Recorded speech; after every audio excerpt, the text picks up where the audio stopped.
Et salut mes petits poulets, j'espère que vous allez bien.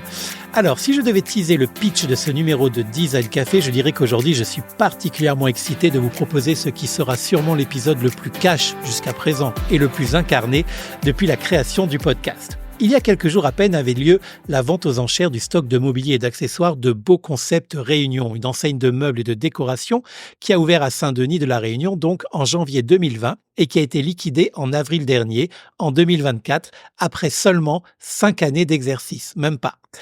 L'événement aurait réuni, d'après ce que je sais, à peu près 200 personnes qui se sont partagées l'achat par lot de ce qui restait du magasin. Inutile de vous dire que tout est parti en une après-midi et il y a fort à parier que globalement, il y avait de bonnes affaires à faire. D'ailleurs, si vous en étiez, je veux bien avoir le retour de votre expérience en commentaire. Dites-nous si ça valait le coup et si vous avez pu récupérer des produits sympas à prix vraiment intéressant. Enfin, récupérer, acheter surtout.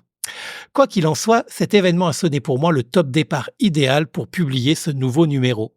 En effet, le faire avant, ça aurait été un peu compliqué, car comme vous le savez, et si vous ne le savez pas, je dois vous le dire tout de suite pour une écoute honnête et transparente de cet épisode, j'ai été employé de cette enseigne entre avril 2021 et juillet 2023, c'est-à-dire un peu plus de 2 ans. Et j'en ai donc démissionné 4 mois avant que la société ne soit mise en redressement. Publier cet épisode avant la liquidation totale aurait donc été prématuré, surtout si l'on prend également en compte le fait que je n'ai reçu, à la suite de ma démission, mon solde de tout compte que vers la fin du mois dernier, après 15 mois de réclamation auprès de mes anciens employeurs, puis finalement auprès du liquidateur. Aujourd'hui, le magasin est bien fermé, l'entreprise est liquidée et moi, j'ai enfin été payé. J'ai donc considéré que le moment était venu de vous faire part de mon expérience Beau Concept à La Réunion. Alors, je vous préviens tout de suite, et même si j'ai pris grand soin à écrire cet épisode de la façon la plus objective qu'il soit, il n'est pas impossible qu'à certains moments, je puisse faire preuve d'un petit parti pris, et si c'est le cas, je vous demande par avance d'être indulgent, et j'espère que le cas échéant, vous me pardonnerez ces dérapages. Parce que, même si du coup, je ne suis pas la personne la plus impartiale pour en parler, je reste néanmoins assez bien placé pour le faire, il me semble. D'autant que, fidèle au principe de l'émission, je vais surtout et bien évidemment me servir de ce contexte précis et local pour élargir le sujet et faire en sorte que son contenu soit intéressant pour tout le monde et à plus d'un titre. Ainsi, nous aurons de la matière pour parler de la marque Beau Concept en général, du concept de franchise dans sa globalité, puisque Beau Concept Réunion était géré par un franchisé, de ce que sont les procédures collectives d'entreprises en difficulté financière ou défaillantes, et là on parlera de sauvegarde, de redressement et de liquidation judiciaire, et surtout de ce que signifie d'ouvrir un commerce sur un territoire aussi particulier comme peut l'être celui de l'île de la Réunion, pour à partir de toutes ces informations, essayez de comprendre pourquoi, alors que tous les ingrédients étaient réunis pour en faire un succès, l'expérience Beau Concept à La Réunion est allée droit dans le mur.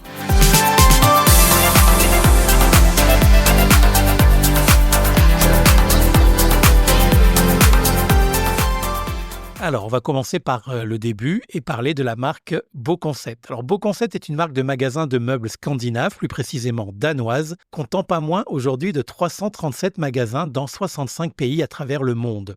Le premier magasin de la marque Beau Concept a ouvert à Paris en 1993, mais depuis 2006, tous les meubles sont vendus par l'intermédiaire de franchisés. Beau Concept est spécialisé dans les meubles et accessoires modernes, personnalisables, conçus par des designers internationaux. L'entreprise a été fondée au tout début en 1952 par 2 artisans et ébénistes danois, Jens Hartog et Tej Molomne. Alors excusez la prononciation, je ne suis pas danois. Leur premier meuble à sortir de l'usine était des armoires en plaquage de chêne avec une partie centrale en noyer. 2 ans plus tard, en 1954, les propriétaires et les 4 employés de l'époque ont emménagé dans leur nouvelle usine de meubles Hartog Jensen et Molomne Mobile Fabric. Le fonctionnalisme qui a balayé le design danois dans les années 1950 a fortement influencé les créations d'Hartog Jensen et Molomne, et en 1962, les fondateurs ont ouvert une nouvelle usine de 1300 m² à Herning, où l'entreprise est d'ailleurs toujours située. En 1976, l'entreprise a changé de nom pour devenir Denka, dans le but de pénétrer les marchés internationaux. L'avantage concurrentiel de l'entreprise reposait à l'époque sur des commandes sur mesure basées sur les caractéristiques des consommateurs des différents marchés. La personnalisation des meubles en fonction du client individuel est toujours une partie importante du modèle commercial de BoConcept. BoConcept emploie des designers d'intérieur pour aider les clients à créer leurs propres solutions de mobilier et d'aménagement intérieur. L'entreprise a été introduite à la bourse de Copenhague en 1984 et appartient désormais à 3i, un investisseur international de premier plan depuis 2016. BoConcept appartient donc aujourd'hui à un groupe d'investisseurs britanniques coté à la bourse de Londres. Pour tous ceux qui sont friands d'anecdotes géopolitiques, sachez qu'en 2022, l'entreprise a été fortement critiquée pour avoir poursuivi ses activités en Russie suite à l'invasion de l'Ukraine. On vient d'évoquer le terme de magasin franchisé et je pense que dès le début, il faut faire un petit point sur ce qu'est une franchise, notamment en France. La franchise est un accord contractuel commercial et juridique par lequel une entreprise appelée franchiseur s'engage à fournir à une seconde entreprise dite franchisée une marque, un savoir-faire et une assistance permanente de service en contrepartie d'une rémunération. Le terme franchise ne s'applique que si les 3 conditions précédentes sont réunies. Il existe de nombreux exemples de franchises. McDonald's, Domino's Pizza, les nombreuses enseignes du groupe Accor, AXA, Yves Rocher. Ça peut aussi être des magasins de vêtements, d'électroménager, des boulangeries et donc aussi d'ameublement et de décoration comme Habitat, Maison du Monde, La Redoute Intérieure plus récemment, qui a rejoint toutes les marques franchisées déjà détenues chez nous à La Réunion par le groupe Ganti par exemple. Ou même vraiment très récemment, le magasin Cave Home qui est un partenariat avec l'entreprise réunionnaise Zadvat Offital. En plus de la franchise, il existe d'autres formes de coopération entre entreprises développées en réseau comme la licence, la commission, l'affiliation, le master franchise, le partenariat, etc. etc. En gros, ce que vous devez retenir pour comprendre, c'est que seul le nom, la marque, appartient à la maison mère. Ensuite, l'entreprise locale appartient donc aux associés gérants qui l'ont montée. Voilà. Ils ont des engagements interconnectés les uns envers les autres. Mais par exemple, un McDonald's de La Réunion n'est pas forcément sous la responsabilité, même pas du tout sous la responsabilité de McDonald's France ou même de McDonald's Monde. Il loue le nom McDonald's, mais l'entreprise reste locale. Donc un McDonald's réunionnais est une entreprise réunionnaise. Sur ce principe, ici à La Réunion, BoConcept Réunion était donc une entreprise gérée par une société indépendante qui s'appelait d'ailleurs Living Concept 974, enregistrée au tribunal de commerce de Saint-Denis et gérée par 2 résidents réunionnais et qui possédait un seul magasin mais qui à terme aurait pu en ouvrir d'autres sur l'île, toujours sur le principe de la franchise. Pour bénéficier de la réputation de la marque, pouvoir apposer le nom de l'enseigne mondiale sur son magasin, profiter du savoir-faire de production et de communication, d'un accompagnement au développement au travers de multiples services mutualisés, Living Concept 974, gestionnaire du magasin BoConcept Réunion, versait donc une rémunération à la maison mère BoConcept SA, en plus de payer, bien sûr, à l'avance, tous les meubles et accessoires présentés en magasin et ceux que les clients commandaient. BoConcept Réunion était donc un magasin franchisé à mettre en opposition avec par exemple un magasin en nom propre qui lui aurait appartenu à la marque, ce qui n'était donc pas le cas pour le BoConcept Réunion. Voilà, j'espère que c'est clair. Comme vous le savez sans doute parce que vous êtes des petits malins, depuis le 10 avril dernier, BoConcept Réunion était en liquidation judiciaire, c'est-à-dire que l'enseigne était totalement fermée et ne pouvait donc plus exercer d'activité commerciale, même si les gérants ont obtenu une autorisation exceptionnelle finalement d'exercer jusqu'au 11 juillet 2024, on y reviendra. En gros, l'entreprise était dans des difficultés financières telles qu'il n'y avait plus aucune solution pour rattraper la sauce et que il fallait la liquider, quoi. En gros, la fermer définitivement. Cela nous donne donc l'occasion, avant de parler plus précisément de cette fermeture, de revenir rapidement sur les différentes procédures collectives d'entreprises en difficulté financière ou défaillantes. C'est comme ça qu'on appelle ces différents groupes de procédures. Procédures collectives d'entreprises en difficulté financière ou défaillantes. En gros, ça va pas bien, quoi. Mais dans le ça va pas bien, il peut y avoir des degrés dans le pire du pire, quoi. Alors, ces procédures sont au nombre de 3 et ont quand même tout un objectif en commun qui est de trouver un équilibre entre la continuité de l'activité quand c'est possible, activité de l'entreprise, et les intérêts des créanciers, dont les clients, mais pas seulement les clients. C'est le degré de difficulté rencontré par l'entreprise qui détermine le choix de la procédure. Alors, la première, c'est la sauvegarde. Pour autant, la sauvegarde n'est pas l'unique procédure préventive, parce que la sauvegarde, c'est vraiment le premier degré. Il en existe principalement 2 autres. Vous avez le mandat ad hoc ou la procédure de conciliation. Toutefois, ces 2 procédures ne sont pas collectives, contrairement à la sauvegarde. et les créanciers ne sont pas dans l'obligation d'accepter les mesures mises en place. Il s'agit de procédures amiables pour faire simple. La sauvegarde, quant à elle, et en revanche, est une procédure donc bien collective qui déclenche des mesures judiciaires applicables à tous les créanciers. C'est-à-dire que tous les créanciers vont être concernés par la mesure de sauvegarde. L'ouverture de la procédure de conciliation peut uniquement être demandée par le dirigeant de l'entreprise en difficulté lorsque l'entreprise n'est pas en cessation des paiements, c'est-à-dire qu'elle peut encore faire face à ses dettes avec sa trésorerie, mais néanmoins qu'elle fait face à des difficultés difficilement surmontables. Une fois la procédure ouverte, une période d'observation est initiée. Le but est de parvenir à élaborer ce qu'on appelle donc un plan de sauvegarde qui présente la stratégie à venir pour que l'entreprise se remette de ses difficultés. C'est-à-dire qu'à ce stade-là, la vapeur peut encore être renversée et on peut rattraper la situation. Alors, certaines entreprises peuvent bénéficier d'une sauvegarde accélérée, ce qui leur permet de mettre en place un plan de sauvegarde dans un délai compris entre 1 et 3 mois. Après la sauvegarde, donc quand ça n'a pas suffi, vous avez le redressement. La procédure de redressement judiciaire présente des caractéristiques similaires à la procédure de sauvegarde, le but étant toujours d'encadrer l'activité de la société afin de remédier aux difficultés qu'elle rencontre. Pour ouvrir une procédure de redressement judiciaire, l'entreprise doit être en état de cessation de paiement. Donc là, elle ne peut plus faire face à ses dépenses.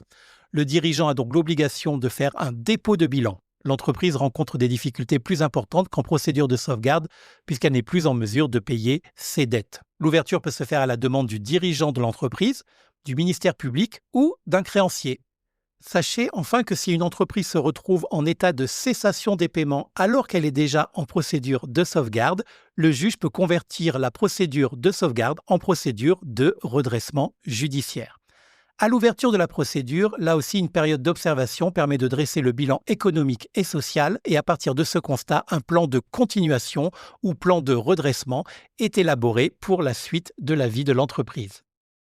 La différence entre le plan de sauvegarde et le plan de redressement judiciaire tient à la nature des difficultés rencontrées. La cessation des paiements correspond à des difficultés plus prononcées qu'une simple gêne momentanée de trésorerie.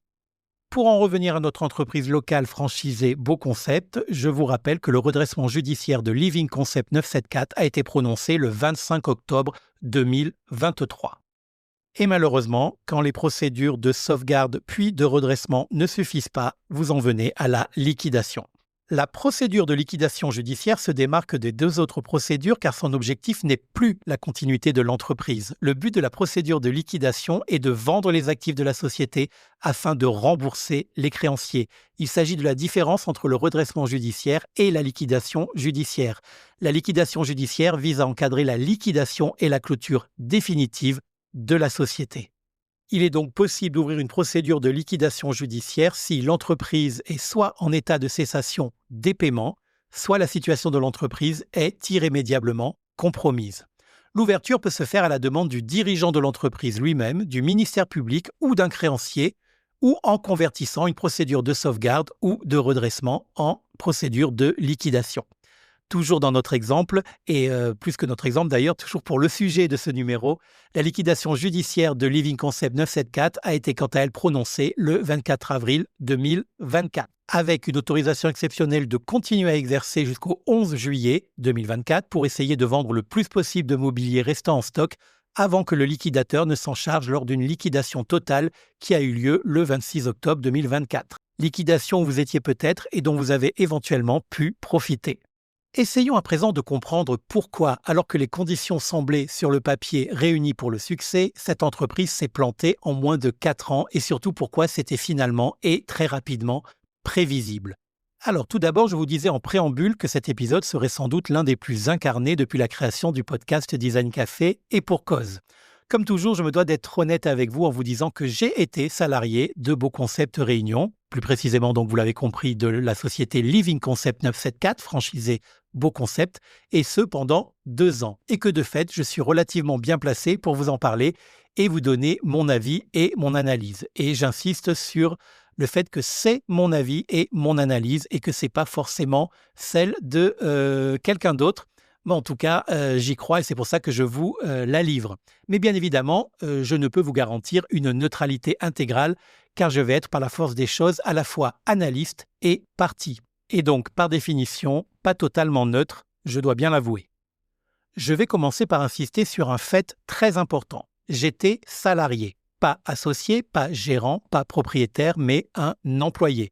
En un mot, je n'étais pas le patron, même si les apparences des derniers mois, avant que je ne démissionne, pouvaient laisser penser le contraire tant j'étais seul du mardi au samedi, de 10h à 18h, à ouvrir et à fermer le magasin du 41 bis rue Alexis de Villeneuve à Saint-Denis de la Réunion. À le nettoyer, même parfois, à accueillir les clients, à présenter la marque, à vendre le mobilier et les accessoires, à préparer les commandes, à les suivre, à organiser les livraisons, etc., etc.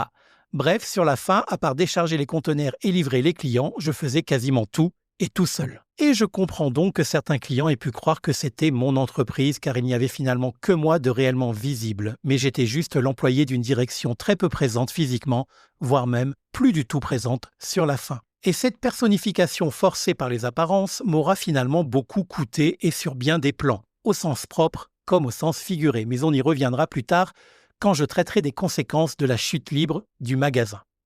Revenons avant sur les raisons qui faisaient que, sur le papier, cette entreprise était bien partie. Tout d'abord et tout simplement parce que c'était nouveau sur le territoire. Aussi parce que Beau Concept, c'est et ça reste une belle marque. Également parce que le placement tarifaire le placement tarifaire de la marque Beau Concept venait se placer dans un segment longtemps laissé vacant et que l'on pouvait qualifier de premium, exactement situé entre le bon rapport qualité-prix et juste avant le luxe. Parce que l'outil de vente, c'est-à-dire le magasin, le personnel commercial, logistique, l'emplacement et la qualité des produits, tout ça, constituait un package de départ très rassurant. Bref, tout ça pour vous dire que toutes les conditions étaient réunies pour que ça marche et en tout cas pour que je m'éclate pendant un petit peu plus d'1 an et demi. Parce que je dois le reconnaître qu'au début, je me suis éclaté et c'était vraiment super intéressant, super grisant, super épanouissant. J'y ai appris plein de choses avec des expériences très enrichissantes. J'ai travaillé des produits de qualité et aux côtés d'une marque sérieuse. Petite précision toutefois, je n'ai pas fait l'ouverture du magasin. Je suis arrivé plus tard, en avril 2021, alors que l'entreprise était déjà lancée depuis un petit peu plus d'1 an. Quand je suis arrivé, nous étions 2 conseillers commerciaux, une jeune femme et moi. Elle a fini par décider de démissionner et je me suis retrouvé seul jusqu'à ce que j'en fasse autant avant d'y laisser ma peau, car je sentais bien que ça allait vriller. Alors pourquoi ça a vrillé? On pourrait résumer l'explication avec quelques mots clés tout simples. Mauvais timing, prétention des associés gérants, excès de confiance, mauvaise analyse et donc mauvaise étude du marché du mobilier à La Réunion, laxisme des dirigeants et pour terminer, s'il en fallait encore, mauvais choix stratégiques, commerciaux et de gestion. Encore une fois, c'est mon interprétation. Alors, je ne doute pas que certaines personnes ne seront sans doute pas d'accord, mais c'est mon podcast et donc c'est ma vision que je vous livre. En ce qui concerne le premier point, donc que j'ai appelé mauvais timing, tout simplement parce que dès le début, il y a eu un retard des premières marchandises donc envoyées par la marque jusqu'à La Réunion. Voilà, et des retards qui ont entaché et décalé l'ouverture du magasin de plusieurs mois, alors que les charges, notamment des charges importantes comme le loyer et les remboursements d'emprunt, elles couraient déjà. Ensuite, on était en 2019-2020, donc c'était la crise des Gilets jaunes, donc mauvais karma. Ensuite, s'en est suivi la crise du fret, voilà, notamment maritime, parce que Beau Concept était essentiellement et même uniquement concerné par le fret maritime. Mais ça ne suffisait pas. Il y a eu ensuite le blocage du canal de Suez, donc je ne sais pas si vous vous rappelez, un porte-conteneurs géant, l'Ever Given, qui était bloqué en travers du canal de Suez en Égypte depuis le 23 mars 2021. Ce blocage donc qui a paralysé tout le commerce mondial, immobilisant de nombreux navires. Des manœuvres ont eu lieu pour tenter de débloquer le porte-conteneurs, mais ça a pris énormément de temps. Et puis, ça a retardé un certain nombre de livraisons et donc du coup de paiement de marchandises. Et puis, vraiment, parce que là, on n'en avait pas assez, la coupe n'était pas assez pleine, il y a eu ensuite la crise Covid. Donc vraiment, en termes de timing, c'était pas joli. Mais ce n'était pas la seule raison. J'ai parlé aussi de prétention des associés gérants et là, il y a un jugement de valeur, mais je vais m'expliquer. C'est une des premières choses qui m'a frappé dans les premières semaines qui ont suivi mon embauche. Les 2 associés gérants savaient tout, et plus précisément, savaient tout mieux que tout le monde.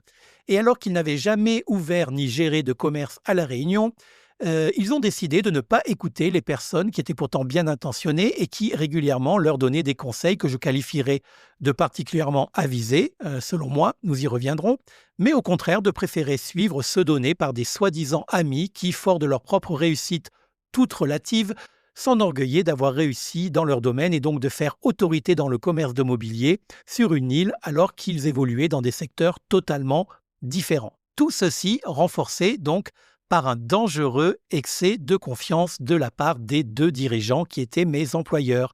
L'un parce qu'il avait déjà été responsable d'un magasin Beau Concept mais au Luxembourg, qui comme tout le monde le sait ne ressemble en rien à La Réunion, mais bon, du coup lui savait mieux que les autres, et l'autre qui était persuadé que l'entreprise était rentable et qu'elle était déjà définitivement adoptée par la population dès la première année d'exercice, galvanisée par un démarrage encourageant mais somme toute fragile, alors que l'on sait très bien que c'est seulement au bout de 3 voire même 4 années sans pépin que l'on peut considérer, bien que toujours en restant prudent, qu'un cap fatidique est passé et que l'on peut commencer à respirer un peu plus sereinement. Vous ajoutez à ça un déni complet de ce qu'est véritablement le pouvoir d'achat et les habitudes d'achat d'un territoire comme La Réunion, et il n'en faut pas plus pour revêtir l'étiquette des chefs d'entreprise qui viennent d'ailleurs, mais qui savent tout mieux que tout le monde et qui vont apprendre à ceux qui sont là depuis des années dans ce secteur comment bien travailler. Ça vous rappelle quelque chose, cette mentalité? Eh bien, selon moi, nous étions en plein là-dedans. À ce stade de l'épisode, je voudrais marquer un point d'arrêt et faire une pause pour préciser 2 points qui sont quand même très importants. Je vais donc apporter 2 précisions pour être parfaitement clair. La première sur les dirigeants dont je suis en train de vous parler et la seconde concernant l'adéquation entre la marque Beau Concept et les capacités d'achat des Réunionnais. Concernant les dirigeants, vous constatez que je ne suis pas tendre, mais je veux être clair. Quand je parle d'eux, je me contente, c'est déjà pas mal, de donner mon avis sur leur rôle au sein de l'entreprise et de sa chute. Et en aucun cas, je ne les résume à cela d'un point de vue de leur personnalité. Car il s'avère, en l'occurrence, qu'ils étaient et qu'ils sont sans doute toujours des personnes particulièrement sympathiques, d'une gentillesse qui ne peut pas être remise en cause, en tout cas pas par moi, et avec, malgré tout, ça peut être paradoxal, mais c'était vrai, une réelle envie de bien faire et même de réussir. Mais hélas, ces différents traits de caractère ne font pas de vous de bons chefs d'entreprise. Et pour le second point, je voudrais vous dire quelque chose en quoi je crois profondément. Le mariage entre les Réunionnais et la marque Beau Concept aurait carrément pu être heureux et durable, tant avec les clients aisés qu'avec ceux qui le sont moins. J'en suis convaincu et j'en ai fréquemment parlé avec mes patrons sans jamais être entendu et encore moins écouté. Et pour être complet, je n'étais pas le seul à leur tenir ce discours. Je vous explique. En fait, le catalogue Beau Concept est ainsi fait que vous avez 3 gammes de produits. La gamme Starter, on va dire entrée de collection, pas bas de gamme, entrée de gamme, sans compromis sur le design ni la qualité, et avec des tarifs plutôt accessibles. Vous avez la gamme essentielle, donc qui est au milieu, au-dessus, donc avec des produits un petit peu plus chers, mais avec aussi des matériaux légèrement plus en vogue. Un peu comme une voiture dont le prix change entre sa version peinture blanche basique et sa finition métallisée, par exemple. Et enfin, pour terminer, la gamme Premium, toujours sur le même principe avec des finitions plus prestigieuses, pas mieux finies, mais avec des tissus ou des revêtements un petit peu plus chers. Un peu comme cette fois une voiture toujours grise métallisée plutôt que blanche basique, mais avec en plus des jantes en alu. Vous avez toujours une voiture de la même marque, mais avec 3 finitions et donc 3 tarifs différents. Eh bien, c'est donc la même chose avec un canapé Beau Concept. Si on prend le modèle chouchou des clients, le Modena 2 places, vous pouvez l'avoir à 1 750 € avec un tissu Nani gris, mais vous pouvez aussi l'avoir à 2 000 € avec un tissu Tomé Lila, et enfin à 2 750 € en cuir York. Au final, vous avez toujours un canapé 2 places de qualité Beau Concept, mais à 3 segments tarifaires différents. Pareil pour une même gamme de tables à manger dont le prix varierait en fonction de la nature du plateau, soit en stratifié, en plaquage ou en bois massif. Et donc, à La Réunion, le problème du magasin, c'est que, très loin de la réalité du marché, vous n'aviez quasiment que de l'essentiel et surtout du premium de présenter et très peu de starter, ce qui, selon moi, était une erreur. En effet, c'est beaucoup plus facile d'expliquer à un client qu'il peut changer la finition du produit qui a retenu son attention en augmentant son prix s'il le souhaite, plutôt que d'essayer de le convaincre que le canapé qu'il a fait flasher peut être moins cher s'il choisit de baisser en gamme, moyennant en plus 3 mois d'attente minimum, parce qu'évidemment, nous avions très peu de stock. Une autre erreur, mais toujours selon moi. Certes, le stock, ça coûte cher, mais ça se vend mieux et plus vite que de la commande, toujours chez nous, à La Réunion. Naïvement, j'avais alors confiance encore au début en la capacité de mes patrons à se rendre compte de la situation et à modifier la politique du magasin pour coller au mieux aux attentes et aux capacités du marché. Mais malgré les conseils et les demandes du personnel et des clients, nous n'étions pas aussi audibles que la confiance disproportionnée qui les habitait, couplée aux conseils d'un entourage qui les encourageait plus à profiter de la vie et de leur statut de chef d'entreprise qu'à rester aux commandes d'un bateau qui fonçait tout droit vers l'iceberg en préférant espérer qu'il allait fondre avant l'impact plutôt que de modifier la feuille de route pour le contourner. Franchement, dans le business, quand vous avez des amis comme ça, vous n'avez pas besoin d'ennemis. Quand on vous dit que les conseilleurs ne sont pas les payeurs, amis qui ont d'ailleurs et très bizarrement bien disparu depuis le naufrage. Remarquez, de mon côté, c'est pas mieux, j'ai quand même préféré prendre un canot de sauvetage avant que le bateau ne sombre complètement. Mais ce n'est pas faute d'avoir crié « iceberg, iceberg » à de nombreuses reprises, d'avoir limité la casse pour les passagers qu'étaient les clients et d'avoir écopé le pont tant que j'en étais encore capable et que j'en avais l'envie et la force. Mais à un moment donné, vous pensez à votre peau et vous faites ce qu'il faut pour la sauver. C'est ce que j'ai fait. Après, il y a d'autres paramètres qui, bien qu'ils n'aient pas à eux tout seuls constitué une explication à l'échec, y ont néanmoins grandement participé. Situé au 41 bis rue Alexis de Villeneuve à Saint-Denis, le loyer pour un grand local comme celui-ci, autour de 500 m², était très élevé. Mais bon, ce n'était pas une découverte. La concurrence également était à prendre en compte, mais là encore, plus fort que tout le monde, elle n'a jamais été prise comme une menace. Combien de fois ai-je entendu « on ne joue pas dans la même cour, inutile de s'inquiéter ». Bah si, justement, on joue dans la même cour et elle est petite cette cour. Elle fait 2500 km² et est composée de 885 000 habitants avec un taux de chômage de 18,9%. Et plus de la moitié de la population qui vit avec moins de 1 250 € par mois et une population dite aisée, au moins 2 960 € mensuels, de seulement 10%. Rien que ces statistiques accessibles à tous auraient pu inspirer une stratégie entrepreneuriale plus empirique que théorique. Je pourrais parler également des nombreux cadeaux commerciaux faits aux fameux amis, soi-disant prescripteurs ou influenceurs qui n'ont d'ailleurs jamais ramené aucun autre client et qui eux-mêmes n'achetaient pas forcément des produits de la marque. En revanche, il ne manquait jamais une inauguration, une soirée de lancement, bref, l'occasion de profiter des buffets solides ou liquides aux frais du magasin sans jamais rien apporter en retour. Avec le recul, je suis un peu triste de me rappeler que la gentillesse de mes anciens patrons ait tant été abusée par des profiteurs qui ne leur ont jamais renvoyé l'ascenseur et qui n'ont pas hésité à les abandonner au pire moment, là où justement ils auraient eu besoin ne serait-ce que de leur soutien. Ils sont rares ceux qui ont prêté main forte, tendu la main ou offert une épaule ou un bras pour s'appuyer, alors qu'ils ont tant profité des largesses des anciens gérants au travers de remises indécentes, de mobilier gratuitement prêté pour des événements pourtant payants, d'ardoises accordées aux clients qui ne payaient pas alors qu'ils en avaient largement les moyens. Et quant à moi, vous l'avez compris, je ne suis sans doute pas irréprochable non plus, mais j'ai tenu bon autant que j'ai pu. Je suis resté tant qu'il m'était humainement possible de le faire sans jamais trahir ni mes employeurs, ni les clients. Quotidiennement, pendant les derniers mois et en l'absence physique de mes patrons, j'ai ouvert le magasin, je l'ai fermé, je l'ai entretenu, j'ai affronté seul la colère des clients qui ne voyaient pas arriver leurs commandes, faute d'avoir été entérinés par la direction, mais que je leur avais pourtant fait signer de bonne foi, pensant que tout allait bien et sans être au courant de la situation financière de l'entreprise à ce moment-là.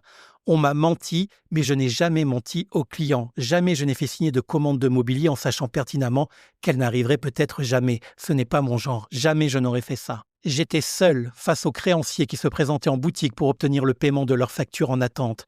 Vers la fin, c'est angoissé et la boule au ventre que je reprenais mon poste chaque matin en me demandant quel client en colère allait passer la porte de la boutique en me déversant tantôt son incompréhension, tantôt sa colère, parfois sa haine et même ses menaces à mon encontre à 2 ou 3 reprises. Si je vous parle aujourd'hui, c'est pour vous donner ma version de l'histoire afin que vous puissiez la mettre en perspective avec ce que vous avez peut-être déjà pu entendre. C'est une démarche à la fois informative pour vous, mais aussi cathartique pour moi.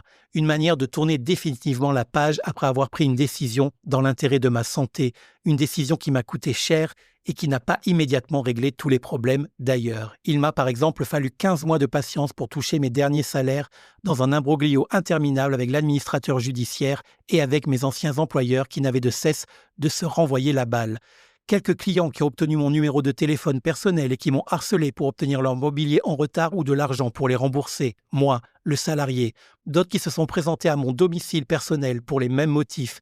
Et enfin, cette cliente en particulier qui a demandé par téléphone à mes nouveaux employeurs actuels de me virer parce que j'avais soi-disant volé son argent, qui m'a demandé de la rembourser sur mes fonds propres sous peine de me faire un procès pour escroquerie.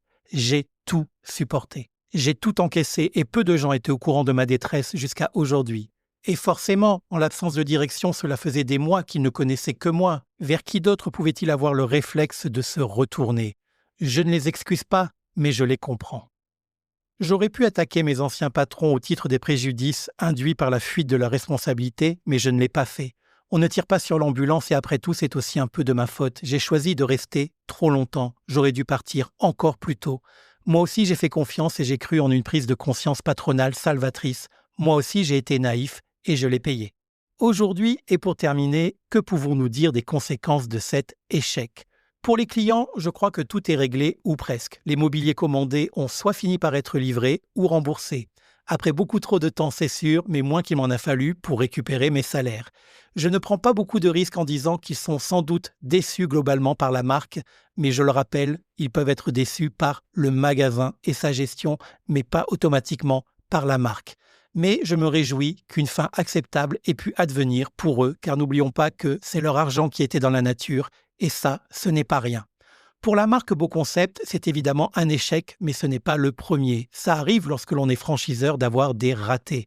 Elle doit aussi faire face à ses propres conséquences, mais le siège français est loin, à Paris. Alors les conséquences dont on parle sont essentiellement logistiques, la partie financière étant de la responsabilité du franchisé réunionnais.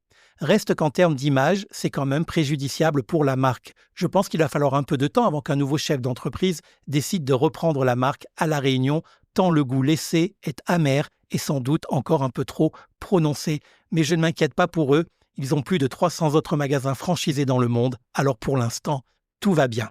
Pour le personnel de Beau Concept Réunion, c'est un peu différent. Nous étions 3 sur la fin et à ma connaissance, 2 ont retrouvé un emploi, mais pas le 3e.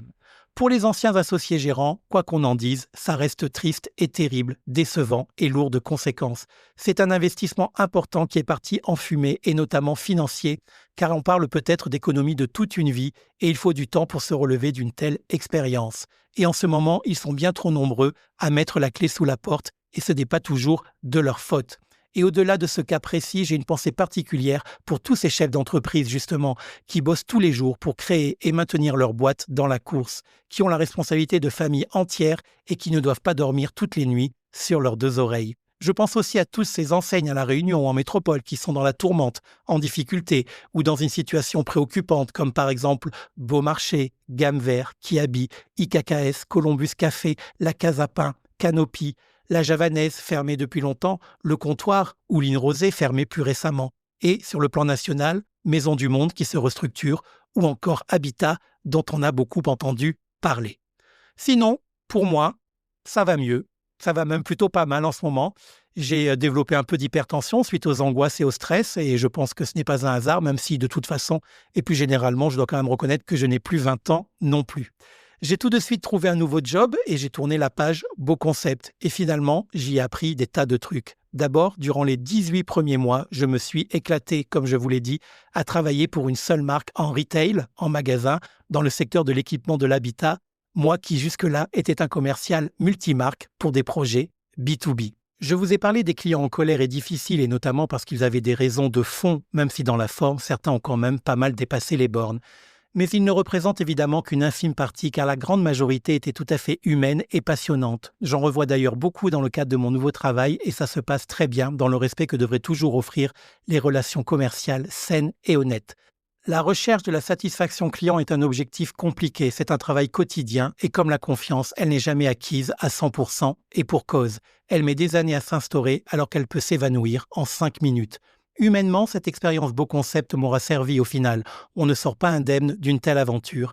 Personne, d'ailleurs. J'en ai tiré des leçons importantes sur moi, sur le commerce, sur la Réunion, sur les relations employeur-employé, sur le courage en entreprise et sur l'importance de tout le reste. Car oui, nous consacrons en moyenne 25% de notre vie éveillée au travail, mais il ne faut pas oublier qu'en dehors de ce travail, aussi important soit-il, nous devons garder en tête la possibilité de consacrer les 75% restants de notre vie à toute autre chose. Moi, je vous assure que maintenant, je sais quoi en faire de ce temps et j'espère que pour vous, c'est pareil. Merci d'avoir écouté cet épisode jusqu'à la fin, car vous n'y étiez pas obligé. Je vous fais des bisous et je vous dis à très bientôt pour un nouveau numéro de Design Café. Allez, à ciao!